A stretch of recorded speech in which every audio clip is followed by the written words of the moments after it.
Sabi ng Diyos, lahat ng masama ay mapupunta sa impyerno. Pero bakit lahat ng nakaupo, sila pa mismo yung mga masama? Hindi kaya nasa impyerno na tayo?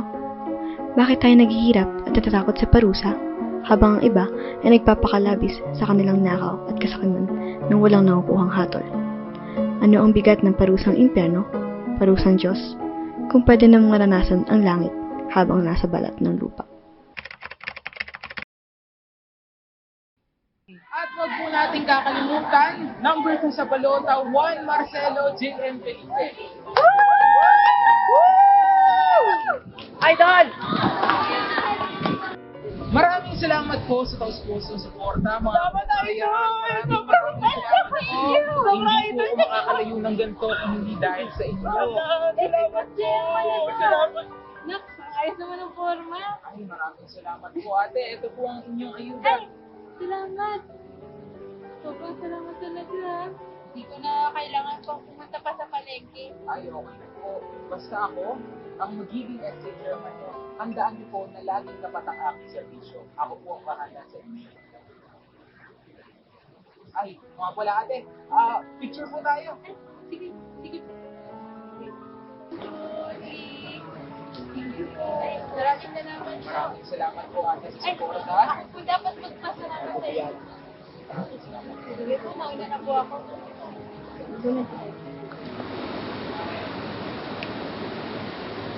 Ay, naku, Ria. Natapos ko na siya.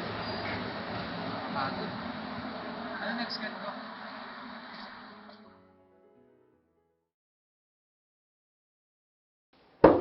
Ano ba naman yung ginawa mo kanina, nakakapikon? Ang bastos-bastos mo, ma'am. O tignan mo, tulad niyan, mamaya may makakita sa'yo na tao, tapos... Grabe, nakakapikon. Ano ba kulang ko, Ria? Kompleto naman yung pera, kompleto na yung ayuda. Ano pa ba gusto nila? Hindi kasi, hindi ganun yun eh.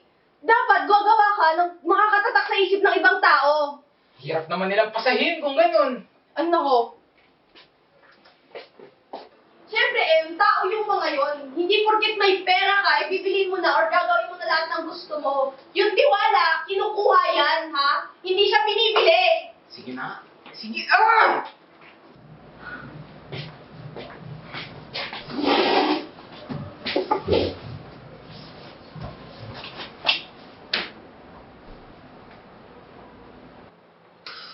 Future chairman ka kasi, kaya ganyan. Talaga to, dami na kagad reklamo eh, nagsisimula pa lang tayo. Ganito na lang. Hindi dapat puro salita o gawa lang. Puro gawa ka lang din kasi. Kulang ka pa sa salita. Magkasama yan dapat. Gagawa tayo ng bagay na kapag narinig nila yung pangalang Juan Marcelo, ipapatak sa isipan nila na masipag, matyaga, matulungin, tapos yung first choice sa pagiging pinuno. Eh, sa tingin mo, paano ko yun magagawa? Siyempre, umiti ka, ganun, for a start, smile and talk. Parang ngingiti ka lang. Ang matamis na salita ay mayroong matamis na gantimpala. Maniniwala sila pag manggagaling sa'yo yun. Yung mga salitang gusto nilang marinig. Lahat ng sasabihin mo, totoo. O kaya hindi. Paniwalaan agad, JM. Ganun ba? Magsasalita ka lang naman eh. Isa pa, ayusin mo din kasi ang acting mo. Halata ka din kanina eh. Halata? Paano halata? Oo, huwag kang mandiri. Isa yan sa mga taong magpapanalo sa'yo. Magandang araw po, mga kaibigan, mga kapatid. Ngayon kilala naman ako sa mga tao dito. Mga tao malapit sa aking puso. Mga tao tutulungan ko para maangat sa buhay. Ngayon, ako po ay laki sa hirap. At bilang inyong gabay, ako po ay maaasahan nyo na makatulong sa pag-ahon sa buhay. Tayo po ay sabay-sabay aangat laban sa laban ng buhay. Ngayon, ako po si Juan Marcelo Felipe. Maraming salamat po sa pakikinig.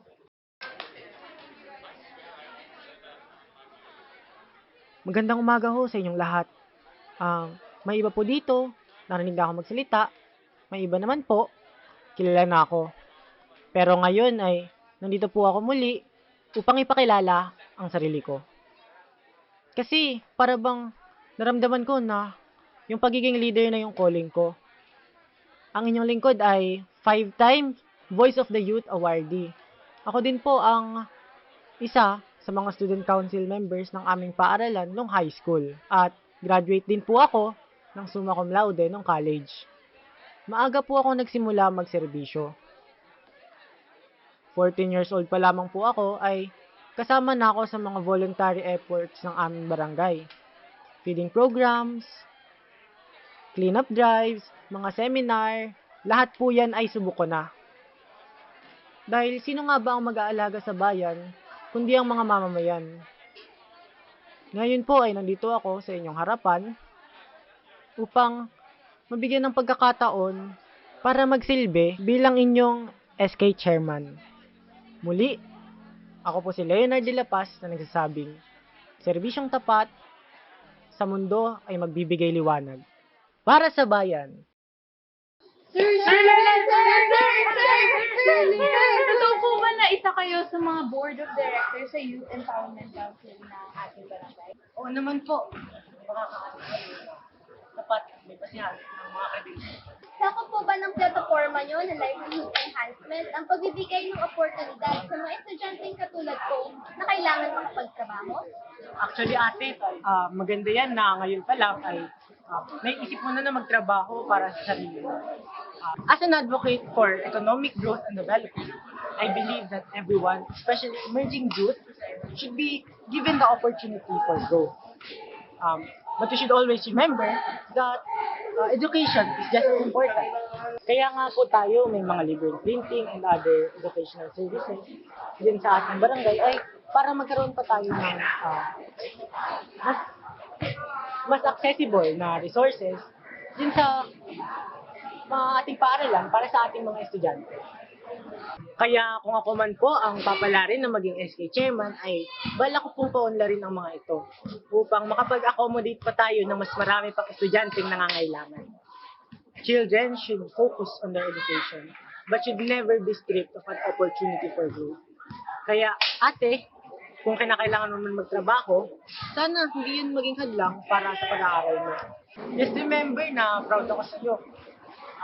Na bata ka pa lang ay naiisip mo na yung mga ganyan. Wala man akong panghatol ng korte o kapangyarihan ng presidente, handa akong ipaglaban ang boses ng kabataan.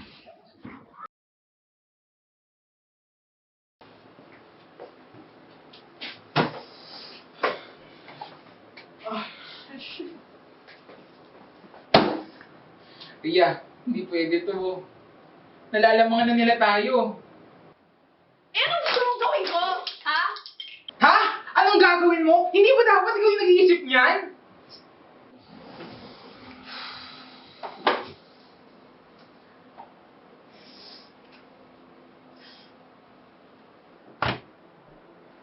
Kailangan niyang mawala. Nasisiraan ka na ba ng bait? Teka nga! Bakit parang ako pa yung sinisisi mo? Buhay natin tong dalawa, Ria. Gusto mong bumalik dun sa buhay natin dati? Umabot na tayo noon na hindi tayo makakain. Ngayon, umaangat na tayo. Gusto mo talagang mawala lahat ng pinaghirapan natin? Yung schedule nila rin.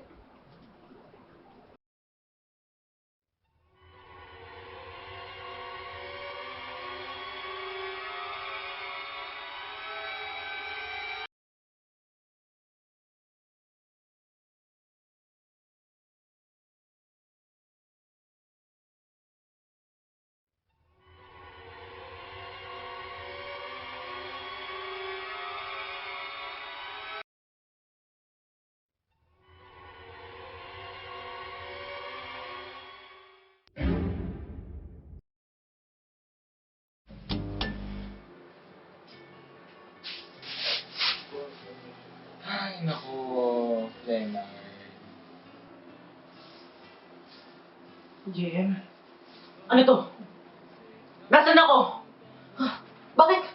Anong ginagawa mo sa akin? Alam mo, Leonard, isa lang kasing kailangan mong gawin pero hindi mo ginawa yun. Kung nanahimik ka na lang, tapos ako yung nanalo, siguro ngayon, kasama mo yung magulang mo, yung anak mo, tapos kumakain kayo ngayon. Pero hindi! Pero kailangan mo talagang gawin yung hindi ka aya-aya. Hipokrito! Mas masawal ka pa sa mas masawal na hayop! Demonyo! Huwag kang magsasalita tungkol sa mga bagay na hindi mo alam.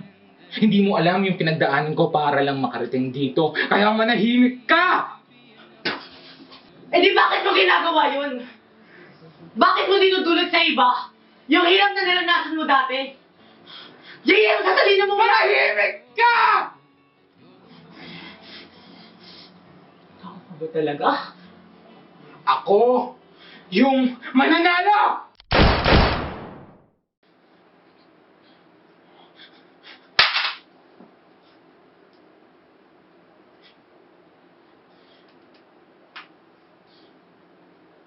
Hiya! Patay na siya! Ginawa mo ang kailangan mong gawin, Emma. Congrats. Panalo tayo ngayon. Dahil sa'yo, hindi babalik sa dati yung pamumuhay natin.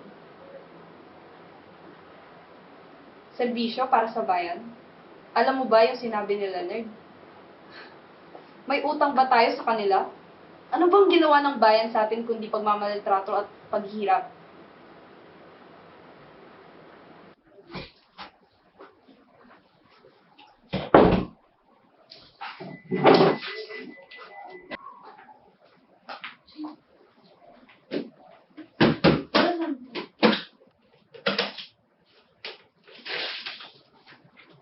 Namatay ang tumatakbong SK chairman na si Leonard de la Paz. Dahil sa malubhang sakit at itinago niya ang sakit na yun para mahalal pa rin siya bilang SK chairman. Ngayon, dapat walang makakaalam o wala hindi dapat na pagsususpetsahan si Juan Marcelo Felipe. Kakaintindihan tayo. Miss Cruz, kamusta sa amin? Ano ba talagang nangyari kay Mr. Leonard de la Paz? Sa oras may makaalam na nag-usap tayo about dito, alam niyo na kung anong mangyayari sa inyo.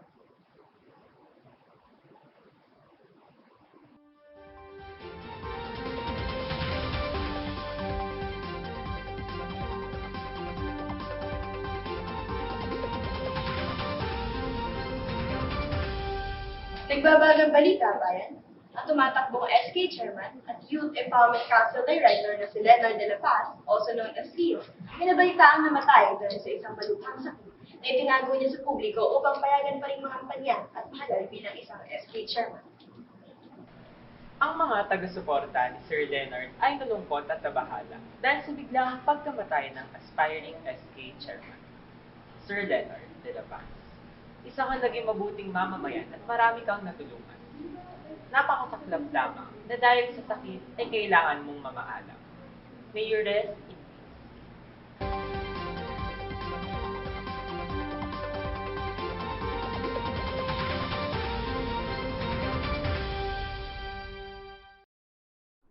Tapos na ang lahat.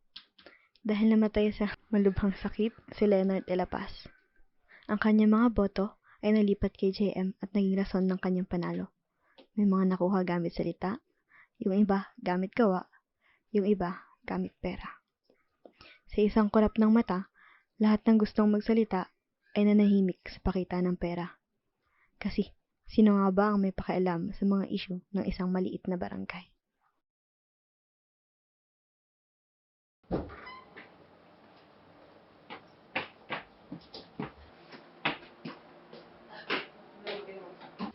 So, ito yung audit sa pera na ginastos natin sa liga kahapon. Kasama din dyan yung mga nagastos mo nung nakaraang linggo.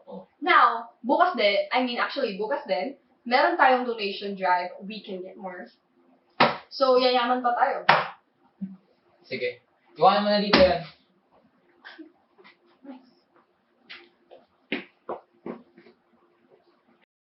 Yun nga po mga kababayan, hindi po ito yung huling pagkakataon para sa mga ganitong ganap. Ako po ay sabik na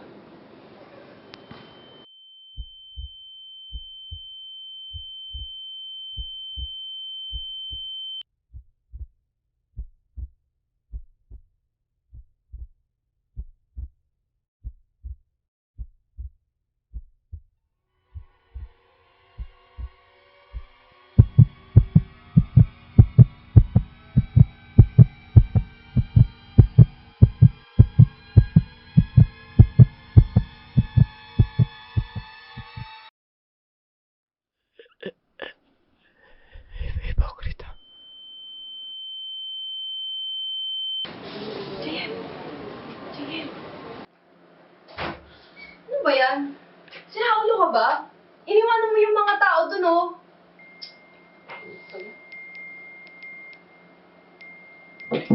Ano yung Ria?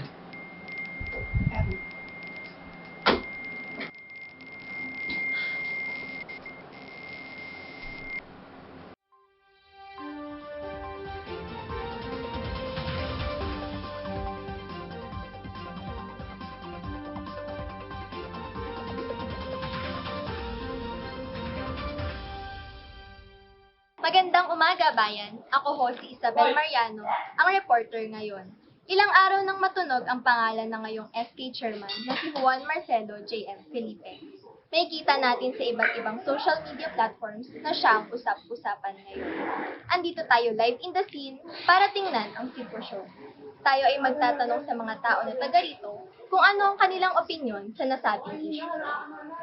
Kilala niyo po ba si SK Chairman Juan Marcelo Felipe? Naku, may narinig na nga ako tungkol sa kanya. Sabi ng iba, hindi naman doon nakapag-aral yun.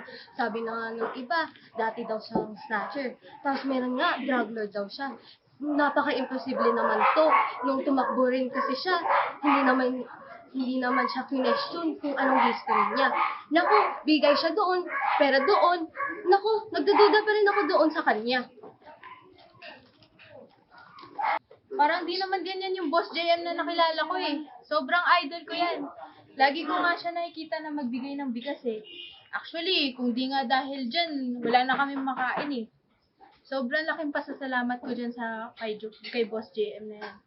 Kahit anong mangyari, sa kanya lang yung panig ko. Huwag kayong maniniwala sa mga naninira na yan.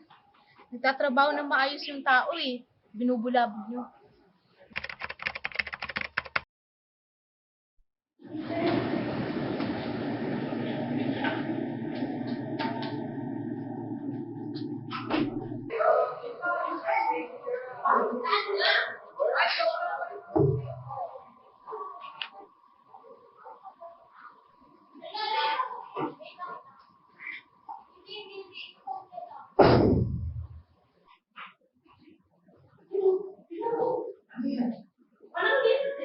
Ay, makita naman tayo eh. Huwag mo nang gagastusan na. Gutom ako. Wala sa sarili ko, Ria. Importante kasi may hawak ka. Yes? Sabi mo, gagawin tayo. Kung mga sasabi mo, tutulungan tayo. Tapusin ko lang itong ginagawa ko ngayon. Tapos, makakulit na ito ng pera. May mga tagas pa kasi hindi nyo babae.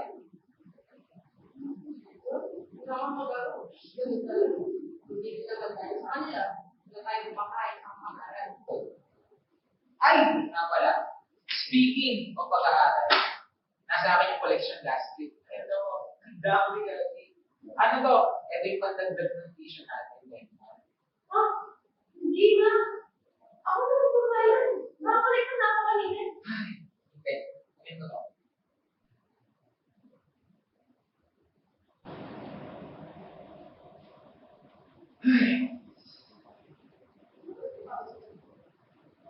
Lagi naman tayo gumagawa ng isang sila. Ako mabot lang. Sa tingin mo, ginagawa ko, hindi pa rin ako pagod. Nung na-miss ko nagsaga, Ria, galing sa kanila yung perang t-shirt natin. Isipin. Ano yung gano'n? Umuwi. Yung makakapag hindi pa yung maasal sa inyo. Ay, nangyayari yan. Ako ba?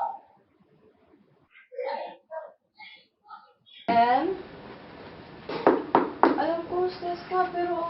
Ay.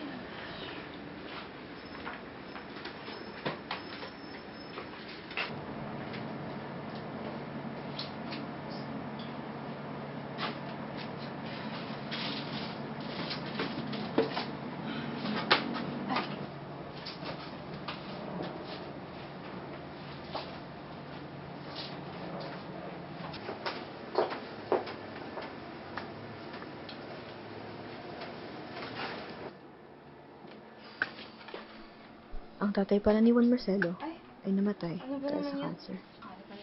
Pinatay ang tatay niya, hindi ng barel, hindi ng kutsilyo. Pinatay siya ng kasakiman. Mahirap sila noong una. Nakaasa sa subsidy na nanggagaling sa gobyerno para sa pagpapagamot ng kanyang ama. Pero kasabay ng pag-alis ni John Fernando, ang dating mayor, biglang nawala rin ang mga funds ng subsidy, kasama na ang ibang pera na pangproyekto. Buntis noon ang kanyang nanay, at dahil sa kawalan ng pera, nauwi sa bahay ang punan ang Juan Marcelo Felipe. Sa dulo, si kamatayan pa rin ang nakaupo sa trono. JM. May kailangan ako sabihin sa'yo. Nanay, tatay, kapatid. Wala matawag na ganyan si Juan Marcelo Felipe sa buong buhay niya. Kapit patalim, kapit sa baril, kapit sa pandaraya. Isang maduming tao at handa pang dumumi kung kailangan, basta't di mamalik sa dating pumumuhay.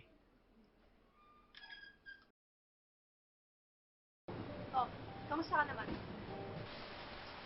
Pasensya ka na, Ria. Dami ko na kasing problema ngayon. Nakakasakal na yung mga problema. Mali kung ginagawa natin ngayon. Pero alam naman na kasi ata natin kaparehas bago pa tayo sumabak sa ganitong lugar. Ako kasi, honestly, ano ko naman bumalik sa dati? Bakit hindi ko ba gusto mo yun? Ako. Pero kung titignan ko kasi, may mga pumalit lang sa atin. Yung mga batang nangungulila, yung mga batang nangunghirap. Habang yung mga puno, eh sila pa yung mga sakit, sila pa yung makasakit. Alam mo naman tutulungan kita, diba? Sobra yung pasasalamat ko din niya. Pero ayoko ng ganito. Gusto ko yung maayos na pamumuno. Yung walang magiging kapit patalim. Alam mo, hindi kasi pwede yun eh. Kahit ano pang gawin natin. May mga tao talagang nasa tuktok at may mga tao din na nasa baba. Pero, meron tayong kapangyarihan para maiangat yung mga taong yun. Para hindi sila maghirap. Gabi ang sabi ko sa'yo. Wala naman akong tumulong. Sige, tama natin ito. Tara?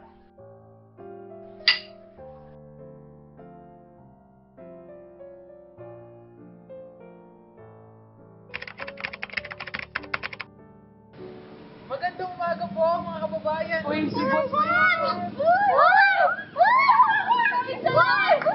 salamat po sa mga suporta. Ay, sige po. Dali! Dali ba?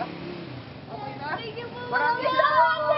Isa po kami manalo! Maraming salamat po! Maraming salamat po sa suporta nyo mga kababayan. Ate, Boss JM, namumukhaan ko po kayo. Kayo po ba yung nakasama ko din nung nakaraan? ay, Kumusta naman po kayo? ayun, medyo problema. Problema? Ano po problema niyo? Ba't kasi si Bunso eh?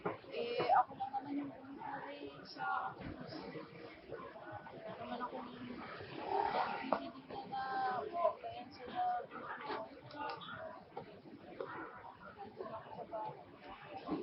At hindi ko naman po masasabi na okay lang po yung problema niyo. Pero hindi lang. Speaking. Ano nga po eh, desperado na ako. Okay lang po. Nakayanin po natin. Ngayon po, may programa po kami ngayon sa barangay. Pwede pong makatustos ng mga pangangailangan nyo. Magbibigay siya ng financial aid para dun sa mga nangangailangan. Kasama na po kayo doon para sa lahat ng ating mga kababayan. Ngayon, pwede po kayong mag-apply. Madali lang naman po yun. Madali lang din ang pag-approve. Mga isang araw lang. Sabihin nyo sa barangay hall, utos ni Boss JM. Pasok po kayo agad. Okay lang po din sa inyo.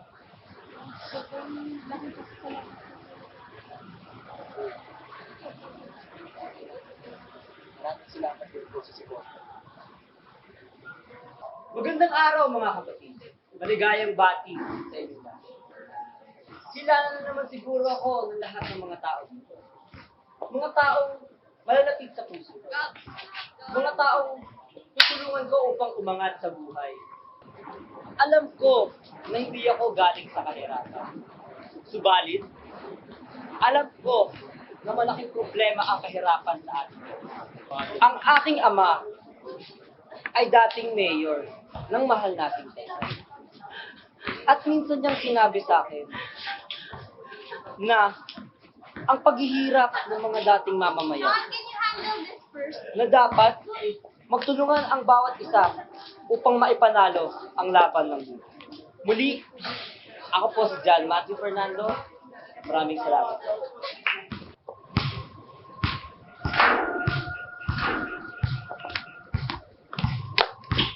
Magandang araw po sa inyo lahat. Ngayon, nung ako'y bata pa, gusto ko na talaga maging isang ganap na lider. Sa aking 3 taon na nagsilbi bilang SK chairman ng aking barangay, ay marami po ako naigawa para iangat ang buhay ng aking bayan. From donation programs, ako din po ay gumawa ng mga plataforma at programa na nakatulong sa social welfare at ekonomiya ng aking barangay. At pagtapos ng 3 taon, ako muli ay nanghihingi ng inyong tiwala at pagmamahal para ako'y magsilbi bilang mayor ng bayan ng Taytay. Ngayon, hindi ko po masasabi na ako'y may papakita na, pero pwede ko pong sabihin na ako ay may papakita pa. Yun lang po, maraming salamat. Ako po si Juan Marcelo Felipe.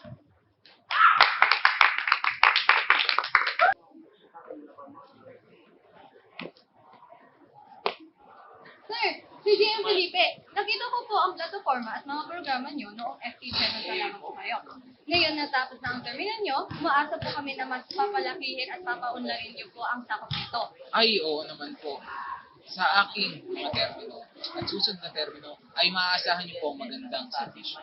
Sir, totoo po ba na laki din po kayo sa hirap? Balita ko po kasi nagkaroon kayo ng mga issue before as an SK chairman. Paano niyo po mapapatunayan na karapat dapat kayo sa tumakbo sa puso?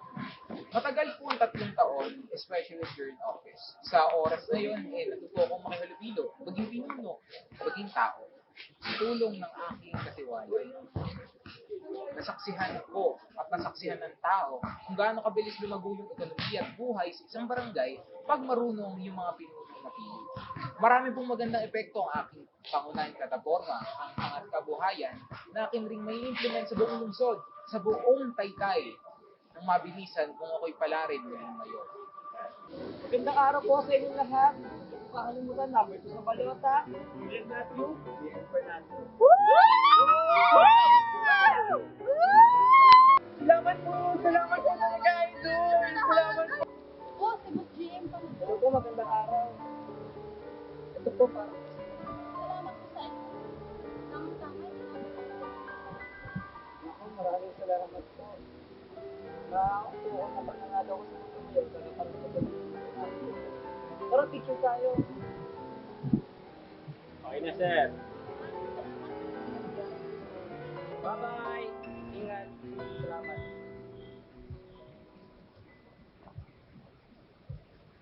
Wala, siya tayo. Danny!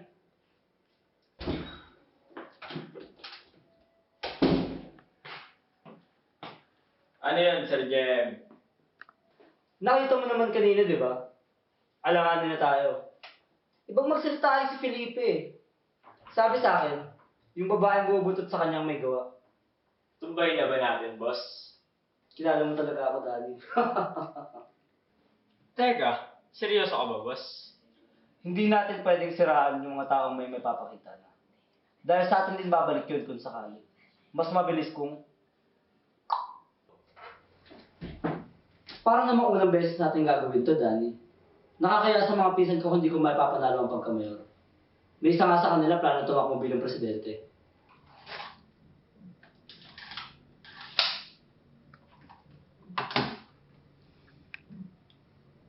Huwag kang mag-alala, Danny. May kinabang ka din dito. Sige, boss. Ako na bahala dun sa babae. May mga matao dun. Mag-iwalay sila ngayon. Ingat, Danny. Ang pinakamagastos sa bagay sa mundo ay away. Minsan, hindi lang pera ang mawawala sa'yo.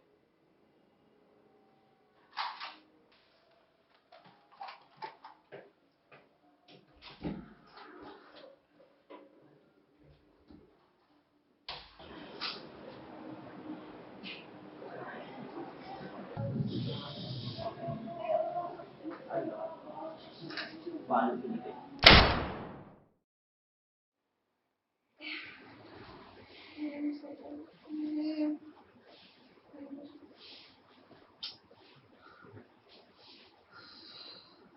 Ayun. Napahaba na nga yung kwento ko. Kung sino man makakita nito, ito na yun, nilalahad ko na lahat. May magsasabi, walang kwenta, pero ito na yun. Kwento namin to. Ulitin ko, umaamin ako, nakatulong ako ni Juan Marcelo Felipe upang mandaya at kumupit sa pondo ng bayan.